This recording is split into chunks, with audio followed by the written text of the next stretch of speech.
Hey there, welcome back to my channel on this cold November morning. I wanted to share the intentions of this video and the ones upcoming over the next couple months. If you watched my October video journal, you would have learned that I turned 40 this year, which I'm really excited about. And in my journaling about what I wanted my 40th year to look like, I've identified 4 things that I'm giving 0 of my time and energy toward in my 40th year. And so those are going to be the themes of the next couple of videos. And always remember that I have journaling resources for you in the description for each video. And I'd love to hear from you as we take this journey together. Take care of yourself, and I'll see you soon.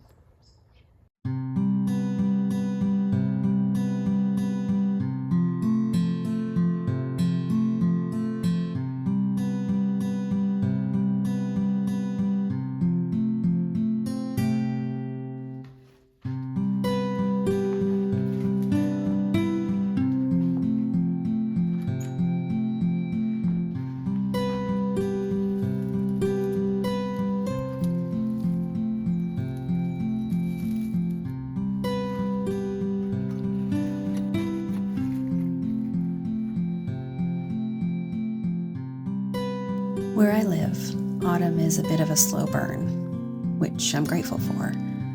I'm able to take my cues from nature. So if we listen, November begs us to slow down. Gradual color change, longer evenings to rest, and slow-cooked recipes all characterize it. November is like the older and more mature sister to October. She holds wisdom. If October is frenetic energy and plaid and pumpkins, November is calm, corduroy, and woodland creatures. While beginning in vibrancy, its palette begins to dull to make room for winter. But everything from commercials to jam-packed social calendars tell us that we should be busy. We should be hustling at work and at home, not slowing down. I spent years having November hijacked by work hustle, and I'm on a journey to sit at the feet of November as she shares her wisdom from a fireside rocking chair. If you feel like this time of year is held hostage and you would like to reclaim the treasures that it has for you, I hope you can find some inspiration as I share my journey. So here are some things I did to slow down November.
Some of the ways that I have slowed my November is to be intentional about the activities I fill it with.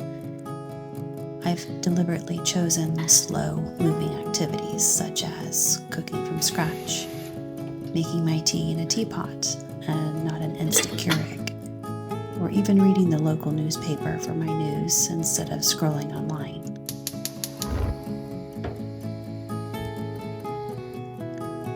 Many times the recipes that I choose come from my local newspaper, which is a fun way to connect me to my community. They're not all winners, and sometimes I go back to my family favorites to cook again and again, but the idea behind it is thinking about a slower practice, moving at a slower pace, and allowing myself the time and the patience to develop that stamina. I remember when I started this journey several months back of trying to heal my nervous system, and I read about doing one thing at a time, one thing and one thing only. This flies in the face of everything we've been told about efficiency, multitasking, and getting everything done on our to-do list. I must admit that the first time I heard about someone standing and watching their tea being made and doing nothing else felt like absolute sorcery to me. I could not shake in my mind how many emails I could have answered in that time, or how many daily calendar tasks I could have checked off in just those few minutes. This was a real reflection of how my mind worked, that I needed to jam-pack every minute, every second of every single day, and that I couldn't take a second even to breathe. I started doing one thing at a time, and I've done a couple practices, such as making my tea. I also no longer work while I eat a meal. That has made a significant difference of just these two small practices, and I have felt my nervous system begin to heal from that chronic burnout. The more of these small practices that I put into place, the more often I'm able to see the common gifts that they give me. Not just slowing down and being intentional, but also having a fully sensory experience. There's something very real and tangible about holding a newspaper in your hand, smelling the ink, hearing the pages crackle as you turn, and being able to spend as much time as you want reading without flashing ads in your periphery begging for your attention. Deciding to set aside the time to cook something from scratch is that similar experience. I get to hear every step of it and go as slow as I like.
Since autumn is my favorite time of year, it's not uncommon for me to be outside a lot during this season.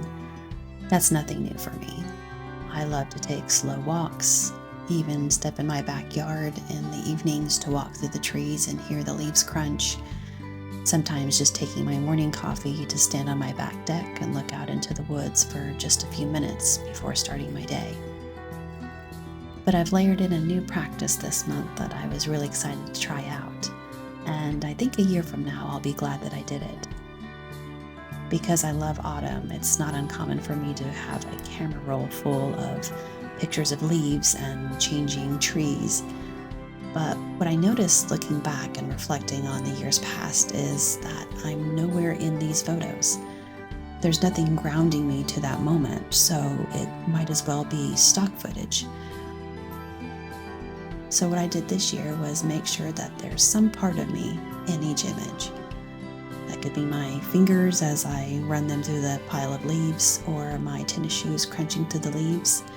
Sometimes it's my hand waving out the window as I drive past the beautiful trees on my dirt road. There's a mindfulness practice that I'm centering myself in this moment, that I am a part of it. I'm here.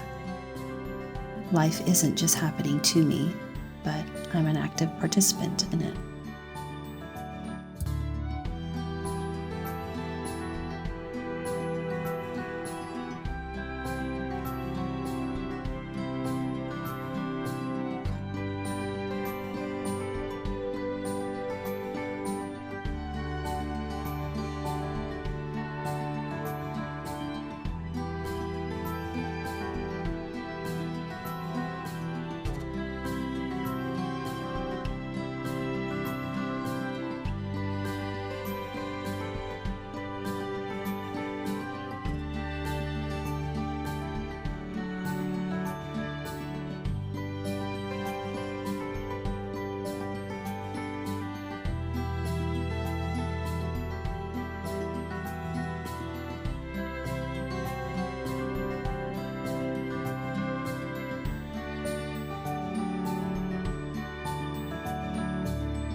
So what might this rebellion against hustle look like for you? How can slowing down quiet ourselves enough to learn something new? I'm asking myself these questions, and just like you, I'm still learning.